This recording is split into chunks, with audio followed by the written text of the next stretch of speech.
Okay, so have you ever heard someone say, I know I was wrong, or I know I shouldn't be doing this, but then nothing changes? It's frustrating, confusing, even heartbreaking, especially when you've invested time, energy, or love into someone who keeps repeating the same harmful patterns. But here's the truth that most people miss. Awareness without action is not accountability. And sometimes the person giving those excuses is you. Maybe you've told yourself, I know eating late and skipping workouts isn't helping, but I'm just too tired. That's not self-care. That's self-sabotage dressed up as compassion. Well, today we are talking about toxic patterns we tolerate in others and ourselves, and how to recognize the spiritual signs that it's time to let go, move forward, and align with the next phase of your life. Hello, welcome back to my channel. If you are new, thank you for joining me.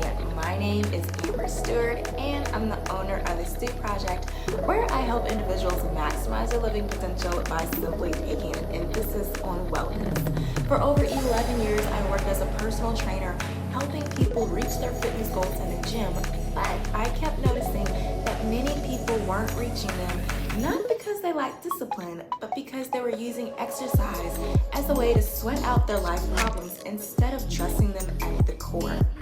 After realizing I was doing the same exact thing in my own life, I created a simple 4-step stress alchemy framework to help me overcome roadblocks in all areas of my life. And now I coach others on how to do the same. Now, let's dive in. Okay, so a lot of people think they're being accountable just because they admit they're doing something wrong. But real accountability is more than awareness.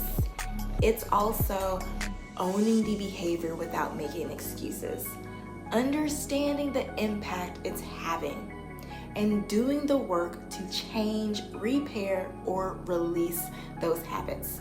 So if someone says to you, I know I hurt you, but I was stressed, or I know I need to stop ghosting people, but life just gets too heavy, they're asking you to understand them, not hold them accountable. And here's the twist. We do the same things to ourselves. We say things like, I know I'm burned out, but I just have to push through. I know I'm settling, but at least it's stable. Or I know I need boundaries, but I don't want to seem selfish. Or here's a good one. I know my eating habits aren't great, but at least I'm not eating as bad as I used to. Or another one, I know my eating habits affect my blood pressure or chronic health condition, but changing how I eat feels overwhelming right now. I'm gonna tell you right now, that's not grace, that's self-abandonment, dressed up as understanding. And when this type of self-abandonment becomes a pattern, it starts to shape not just how we treat ourselves, but what we tolerate from others. The same way we excuse our own avoidance, we start excusing others' lack of effort, presence, or growth. And that's how we find ourselves stuck in loops, relational patterns that are familiar but not fulfilling. Toxic relationships aren't always abusive. Sometimes they're quietly draining, and they look like constantly rescuing someone who never takes responsibility, silencing yourself to keep the peace, over-functioning in a relationship or work environment where someone else barely shows up. And internally, toxic self-relationships sound like, I'm too much, I just need to try harder, or once I reach this goal, then I'll rest. Whether it's with someone else or within yourself, if the relationship depends on you shrinking, sacrificing, or explaining your pain away, it is not healthy at all. So how do you know it's time to release something? Well, here are some signs you are spiritually outgrowing a situation. Number 1, you feel constant tension or dread around it. Number 2, no matter how much effort you put in, nothing flows. Number 3, you feel like you're betraying yourself just to keep the peace. And number 4, you keep getting sick, drained, or emotionally numb. Now, these are not just emotional responses. These are spiritual signals. Your spirit knows when you're outgrown something. And when you ignore that knowing, life will send more and more resistance until you can't take it anymore. Sometimes that resistance looks like burnout. Other times it looks like breakdowns, breakups, or even breakdowns of identity. But what if I told you that's not punishment? That's your invitation. You're being called to move forward. So, how do you move forward? Well, here are 3 simple steps. Step 1, stop romanticizing potential, yours or anyone else's.